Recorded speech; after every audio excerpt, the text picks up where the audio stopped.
लगातार सीजफायर का उल्लंघन करने वाला पाकिस्तान अब बहाने बहाने से भारत को युद्ध की गीदड़ भभकी दे रहा है। पाकिस्तान के रक्षा मंत्री ख्वाजा मोहम्मद आसिफ ने कल कहा, भारत ने अगर जंग थोपी तो उसे भारी नुकसान होगा। ख्वाजा मोहम्मद ने ख्याली पुलाव पकाते हुए कहा कि पाकिस्तान से युद्ध में भारत को ऐसा नुकसान होगा जिसे वो दशकों तक याद रखेगा।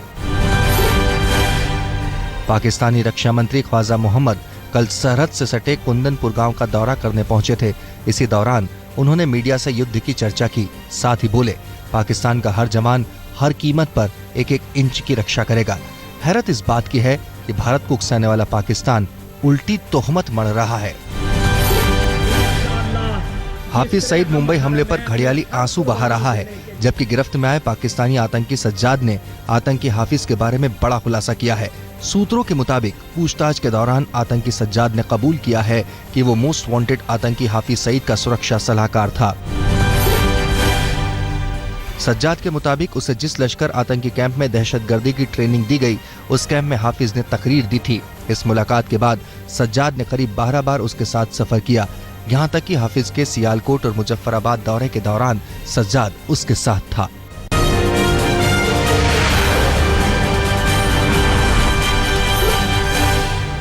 शीना बोरा मर्डर केस में गिरफ्तार इंद्राणी मुखर्जी, संजीव खन्ना और ड्राइवर श्याम राय की पुलिस हिरासत आज खत्म हो रही है। लिहाजा पुलिस तीनों आरोपियों को बांद्रा कोर्ट में पेश करेगी। माना जा रहा है कि पुलिस दोपहर 1 बजे से पहले तीनों आरोपियों को कोर्ट में पेश करेगी। पुलिस अभी मामले की तह तक नहीं पहुंच सकी है, लिहाजा तीनों आरोपियों के रिमांड की मांग कर सकती है। मुंबई पुलिस की एक टीम शीना मर्डर के सुराग तलाशने असम के सिलवर भी पहुंची है। ये टीम करीमगंज जाकर शीना बोरा के पिता सिद्धार्थ दास के परिवार से भी पूछताछ करेगी। इंद्राणी के चाचा मानिक बोरा इस मर्डर मिस्ट्री में सौतेले पिता की थ्योरी को नकार चुके हैं। पुलिस सिद्धार्थ के परिजनों से इस बारे में भी जानकारी जुटाने की कोशिश करेगी।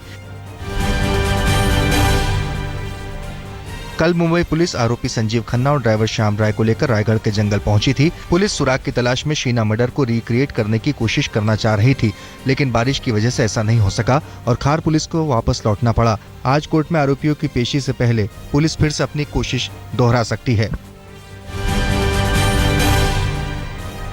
रायगढ़ के जंगल से पुलिस एक बक्सा लेकर लौटी है। माना जा रहा है बक्से में मौका वारदात से जुटाए गए ढेरों सबूत ऐसे हैं जो शीना मर्डर मिस्ट्री को बेपर्दा कर सकते हैं। खबर है कि जंगल में पुलिस को कुछ सीरीज मिली है जिससे शीना की हत्या की कड़ी जोड़ी जा सकती है। पुलिस को इंद्राणी के घर एक और सूटकेस भी मिला है। सूत्रों के मुताबिक ये सूटकेस मिखाइल का कत्ल कर उसके शव को ठिकाने लगाने के इरादे से लिया गया था। सूटकेस मिलने से मिखाइल के दावे को बल मिला है। मिखाइल ने कहा था संजीव और इंद्राणी उसे भी मारना चाहते थे। इस बीच आज तक से खास बातचीत में सिद्धार्थ दास के छोटे भाई शांतनु ने पुष्टि की है कि शीना इंद्राणी और सिद्धार्थ दास की ही बेटी थी। शांतनु ने यह भी बताया कि सिद्धार्थ 10 सालों से परिवार के संपर्क में नहीं है। इंद्राणी के पूर्व पति संजीव खन्ना के एक महिला के साथ संबंधों का भी खुलासा हुआ है। सूत्रों के मुताबिक ये महिला कोलकाता की रहने वाली है और संजीव खन्ना के साथ ही काम करती थी।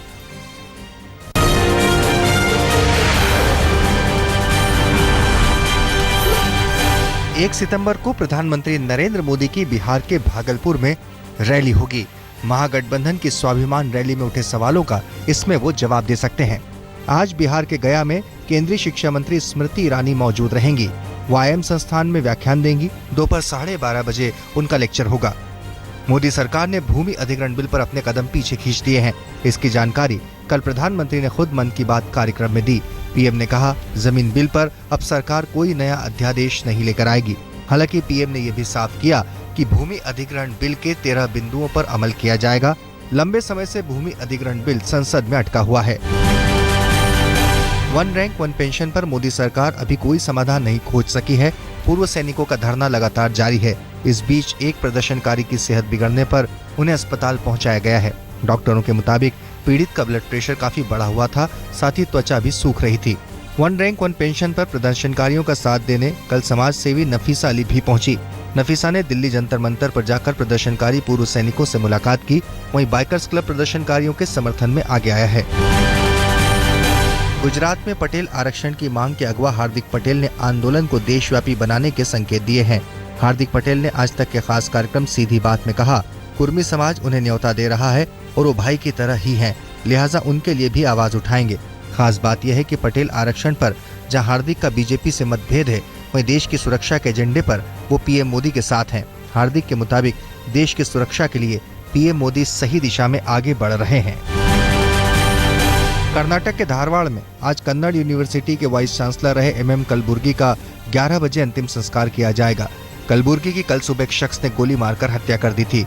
हत्या का शक दक्षिणपंथी संगठन से जुड़े किसी शख्स पर जताया जा रहा है, क्योंकि कट्टरपंथी हिंदुओं पर टिप्पणी के बाद 1 साल से दक्षिणपंथी संगठनों से उन्हें धमकी मिल रही थी। पुलिस जांच में जुटी हुई है, लेकिन अभी तक हत्यारे को गिरफ्तार नहीं किया जा सका है। पुलिस के मुताबिक कलबुर्गी की हत्या में 2 शख्स शामिल हैं, जो कल बाइक पर सवार होकर उनके घर पहुंचे थे। एक शख्स ने कॉल बेल बजाई और जैसे ही कलबुर्गी ने दरवाजा खोला, उनके सीने पर गोली मार दी। कन्नड़ लेखक कलबुर्गी की हत्या का बेंगलोर में जबरदस्त विरोध प्रदर्शन हुआ। अभिनेता गिरीश कर्नाड भी प्रदर्शन में शामिल हुए। आज 11 बजे एक श्रद्धांजलि सभा का भी आयोजन किया गया है।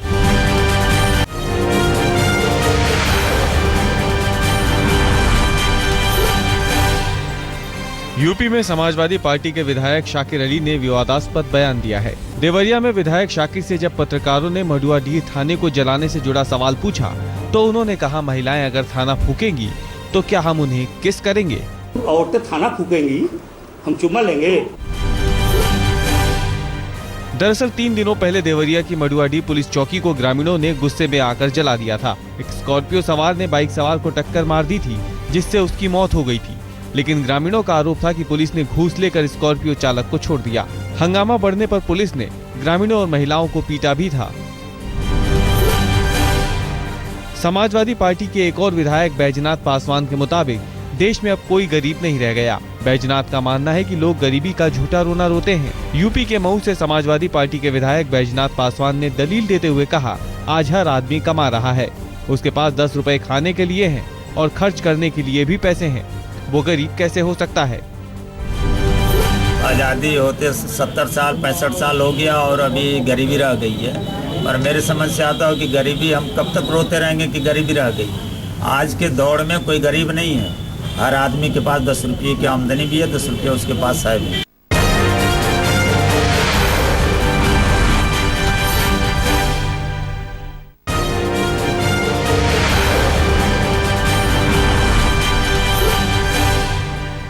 मायानगरी मुंबई में अपने रंगमिजाज पति की माया से परेशान एक महिला ने पुलिस के सामने ही अपने पति की सारी रंगीन मिजाजी झाड़ दी। एक बड़े बिल्डर की इस पत्नी को पता चला कि उसका पति बांद्रा में किसी लड़की को लेकर घूम रहा है।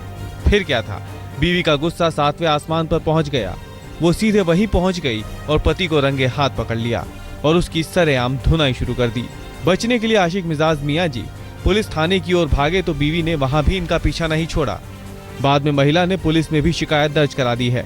बताया जाता है कि पति पत्नी के बीच कोर्ट में भी केस चल रहा है। दिल्ली के प्रीत विहार इलाके में बीती रात रईस जादव की रफ्तार ने मनोज नाम के शख्स की जान ले ली। मनोज बाइक पर सवार होकर घर जा रहा था, तभी तेज रफ्तार मर्सिडीज कार ने उसे टक्कर मार दी, जिससे उसकी मौके पर ही मौत हो गई। लोगों का आरोप था कि हादसे की सूचना के बाद पुलिस देर से मौके पर पहुंची। गुस्से में आकर लोगों ने पुलिस की बाइक को आग के हवाले कर दिया। यूपी के कौशाम्बी में चलते चलते एक होंडा सिविक कार में अचानक आग लग गई। गनीमत रही कि सवारियों ने कार से धुआं उठता देख उसे रोक लिया और नीचे उतर गए। लिहाजा वो खुद तो हादसे का शिकार होने से बच गए, लेकिन कार कुछ ही मिनटों में आग का शोला बनकर स्वाहा हो गई। दिल्ली के बसई दारापुर इलाके में ईएसआई हॉस्पिटल में जमकर कुछ लोगों ने हंगामा किया। लोगों का आरोप था कि नवजात बच्चे ने डॉक्टरों की लापरवाही के चलते अस्पताल में दम तोड़ दिया, जबकि डॉक्टरों ने आरोपों को झूठा बताते हुए कहा कि पैदा होते ही बच्चे के सांस लेने में तकलीफ हुई। इस दौरान वो कुछ कर पाते, इससे पहले ही बच्चे ने दम तोड़ दिया। यूपी के कानपुर में कुछ दबंगों ने छेड़खानी के विरोध पर एक दुकान में जमकर तोड़फोड़ की। दुकानदार के मुताबिक रोज कुछ लड़के यहां आकर लड़कियों से छेड़खानी करते थे। जब उन्हें टोका तो वो बाद में अपने कुछ और साथियों के साथ आकर मारपीट करने लगे।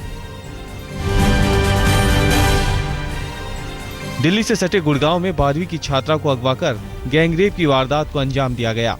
इस केस में पुलिस ने 2 आरोपियों को गिरफ्तार किया है, जबकि 2 आरोपी अब भी फरार है। वारदात शुक्रवार की सुबह अंजाम दी गई। स्कूल बस का इंतजार कर रही छात्रा को आरोपियों ने जबरन अपनी कार में खींच लिया था। मेरठ में पंचायत के तुगलकी फरमान के चलते एक पिता को अपने ही घर में कैद रहने को मजबूर होना पड़ रहा है। दरअसल पीड़ित के बेटे ने गांव की ही एक लड़की से भागकर शादी कर ली थी। इसके बाद पंचायत ने लड़की के भाई को लड़के की बहनों से बलात्कार कर गांव में नंगा घुमाने का फैसला सुनाया था। इस मामले में याचिका के बाद सुप्रीम कोर्ट ने अखिलेश सरकार, डीजीपी और एसपी से जवाब तलब भी किया है। साथ ही में पीड़ित परिजनों को सुरक्षा मुहैया कराने को कहा था, लेकिन पीड़ित का कहना है कि पुलिस सिर्फ सुबह और शाम घर पर आती है, बाकी वक्त उसे दहशत में गुजारना पड़ता है।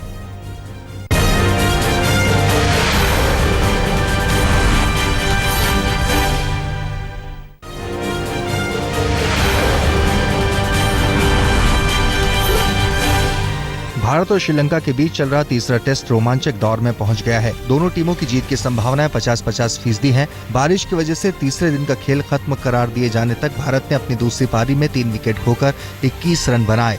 इससे पहले श्रीलंका की पारी को 201 रन पर समेटकर भारत ने 111 रनों की बढ़त ली थी। यानी भारत की कुल बढ़त अभी सिर्फ 132 रनों की है और 3 बड़े बल्लेबाज आउट हो चुके हैं। श्रीलंका के टॉप 6 बल्लेबाज महज 47 के स्कोर पर पवेलियन लौट गए थे, मगर 7वें विकेट के लिए रंगना हैरत और कौशल परेरा ने 79 रनों की साझेदारी कर डाली। मुश्किल वक्त में की गई इस बड़ी साझेदारी से श्रीलंका 201 रन तक पहुंचने में कामयाब हो गया। श्रीलंका की पहली पारी में ईशांत शर्मा ने 5 शिकार किए। उन्होंने 12 ओवर में 54 रन देकर ये कामयाबी हासिल की। ईशांत ने टेस्ट करियर में 5 विकेट चटकाने का कारनामा 7वीं बार किया है। हालांकि मैच में ईशांत की शुरुआत खास नहीं रही। पहले ही ओवर में उन्होंने 3 नो बॉल की। टीम इंडिया के खिलाड़ी केएल राहुल के हाथ से एक नहीं 2-2 कैच फिसले। पहले ओवर में राहुल ने थरंगा का कैच ड्रॉप किया और फिर 22वें ओवर में भी उनके हाथ से परेरा का कैच ड्रॉप हो गया। उस वक्त परेरा 9 रनों पर खेल रहे थे, लेकिन बाद में वो 55 रन बना गए। यह कैच छोड़ना भारत को बहुत महंगा पड़ा। श्रीलंका और भारत के विकेटकीपर्स का ये डेब्यू मैच है, लेकिन करियर का पहला कैच लपकने के लिए दोनों की किस्मत अलग अलग रही। कुशल परेरा को पहला मौका मिला तो विराट कोहली का कैच उन्होंने टपका दिया, लेकिन नमन ओझा ने आज ईशान की गेंद पर एंजेलो मैथ्यूज का कैच लेने में कोई गलती नहीं की।